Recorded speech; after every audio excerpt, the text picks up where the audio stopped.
Ito po si Graco Evo Avant 3-in-1 travel system. Good for newborn at to 3 years old. Depende pa rin po yan sa laki. Tibang ni baby, kung kakayanin po ng 4 to 5 years old. Kasi heavy duty po siya. So ito po yung first design niya as newborn. Naka-carry cot. Yan. So kompleto po yan. So second is ito pong toddler seat niya. Kapag ka po pag newborn to toddler. Ayan. So mayroon siya kasamang foot mat. Foot mat po ang tawag dito. Ayan. And then, meron siya kasamang car seat. Ayan. So, car seat niya kompleto rin, pang newborn. Okay. So, ang kinagandahan sa kanya, meron siyang ISOFIX base. Ayan. May ISOFIX base na po siya. Okay. So, already washed and then ready to use. Wala pong faded, walang discoloration. Ang brand new price po nito is 40,000. Okay. So, ito po yung details po niya one by one. So, unahin natin sa carry cot po niya na naka-reverse po. Ayan. So, ito po yung pinaka-canopy niya. Blue. Navy blue. Ayan. Wala pong faded. Walang discoloration. Ayan. Evo Avant. Pwedeng i-fold po itong handle niya. Ayan. So, yan po yung details po niya. Okay.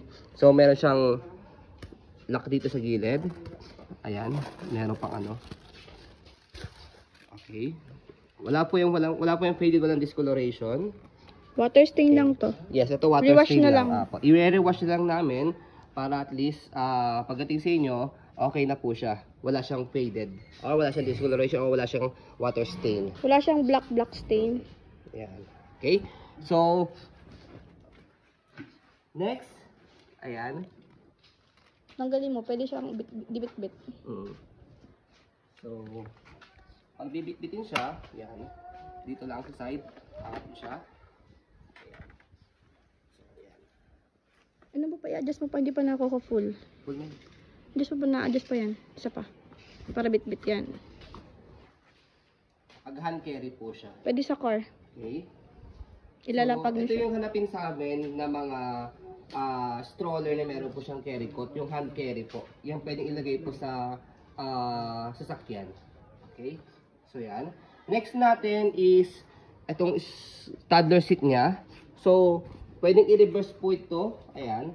Ito pinaka-mismong toddler seat niya. Ayan. So, ganyan po siya kapag naka-reverse. At nakahiga. Ayan. Na naka-fully recline na pang newborn. So, ito po yung pinaka-foot mat niya. Wala rin po yung faded. Walang discoloration. Ayan. May strap siya rito. Okay. So, meron din siya ulit butones sa side. Ayan.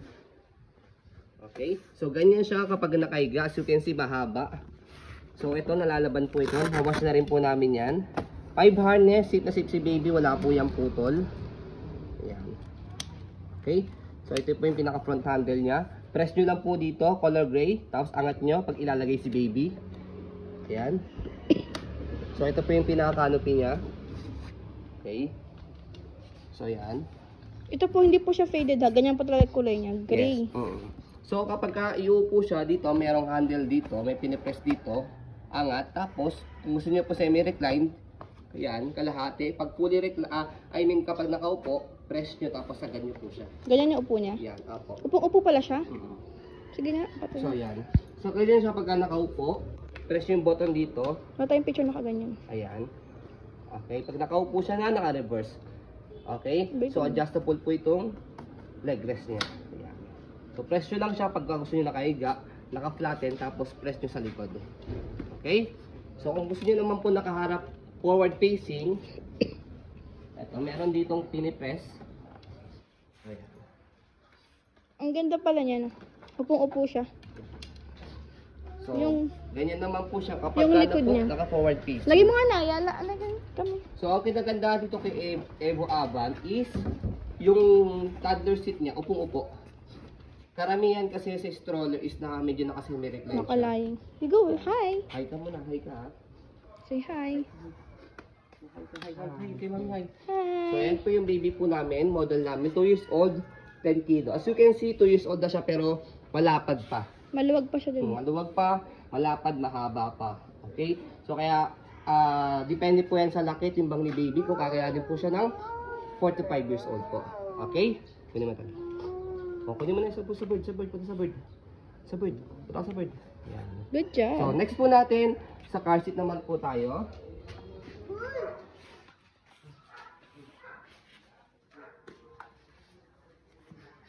Sa car seat, ayan, meron din siyang kasamang lock dito para ma-shoot yung car seat natin.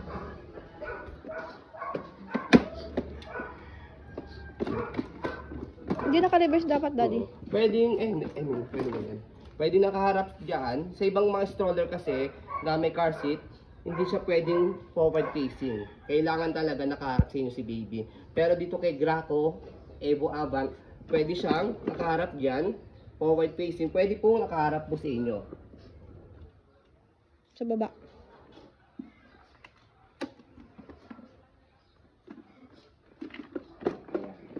Okay? Pwede nakaharap po sa inyo. So, kumpleto yan ng newborn pad. Okay? Ito sa head, ito sa body. Kaya ang higang-higa si baby dyan pag newborn. Yan. Ang airbag also. Apo. So, wala rin faded, walang discoloration. So, kung i-adjust po ninyo po itong harness niya, so, open nyo lang dito, may pinipress dito. Yan. Press nyo lang yan. Tapos, hatakin nyo lang po ito. Yan.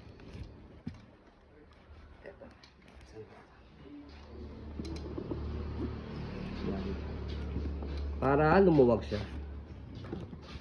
Yan. Okay.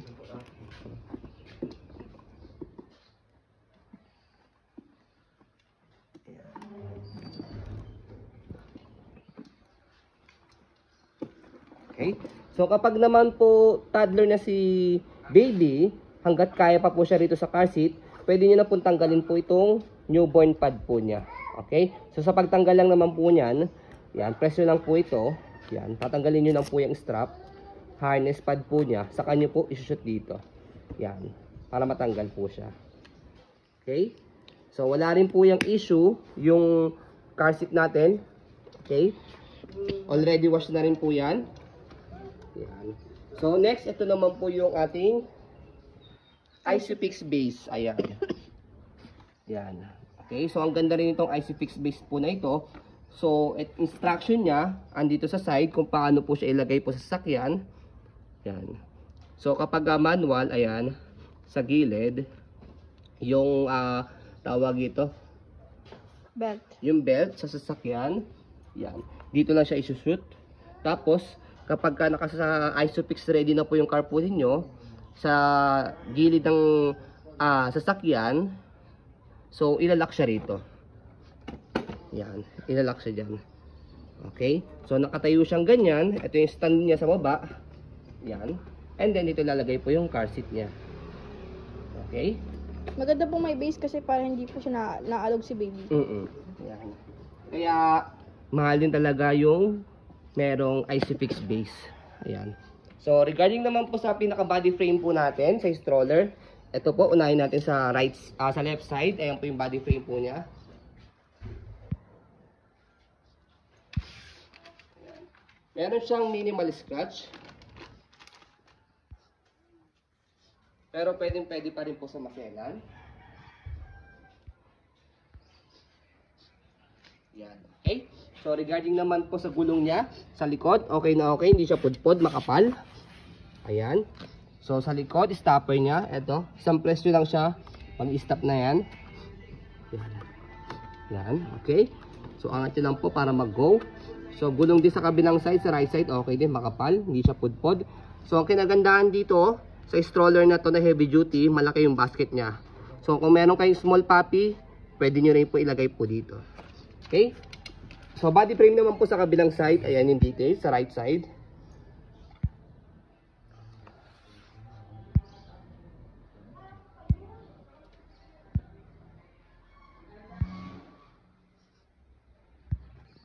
One more. Ayan. So, regarding naman po sa harapan, pati sa gulong niya, ayan. Hindi rin siya pudpod. Okay na okay din siya. Ayan. Easy to maneuver, nag-swivel. Kung gusto nyo pong one way lang, pag i-heli si baby, yan, angat nyo lang po ito. Yan, hindi na siya mag-rotate. Okay? So, baba nyo lang po kung gusto nyo po mag-swivel. Yan. Okay? So regarding naman po sa handle niya, ayan yung handle niya. Okay na okay yung handle niya. Meron lang siyang konting tips.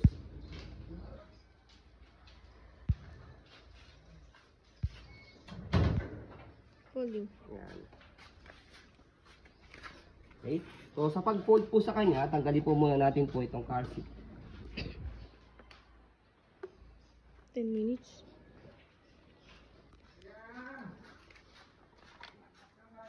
So ito, dito tinatanggal po yung car seat. Yan.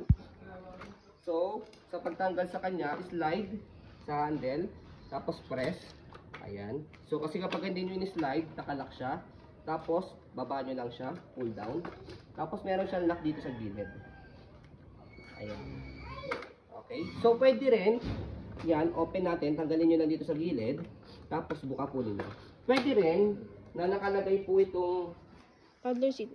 toddler seat niya kapag ipo-fold po ninyo. So kailangan syempre naka-forward facing po kapag i-fold siya. Fold nyo lang po muna po yung canopy. Yan, slide press again, tapos pababa. Yan. So ganyan siya kapag naka-fold. Okay? Medyo may kahabaan lang. Kaya mas maganda kung sakali, tanggalin nyo lang po muna po yung tanggalin nyo lang po muna po itong toddler seat po niya. Ayan, dito siya pinipress. Ayan. Tanggalin nyo lang po muna po yung toddler seat. Saka nyo po siya ipatong. Para hindi po siya bulky. Yan. Kaya na. Okay. So, ayan. So, pwede nyo po tanggalin po itong handle. Yan. Yan. I-set aside lang siya ng ganyan para mas maliit lang siya. Depende po sa inyo kung ano po yung fitted po sa car po ninyo. Okay? So, ayun po. As you can see, yan. Very details po kami mag-video. Kasi ang shop policy po namin, no refund, no exchange, what you see is what you get. So, yun po. Maraming salamat. Have a nice day and God bless po.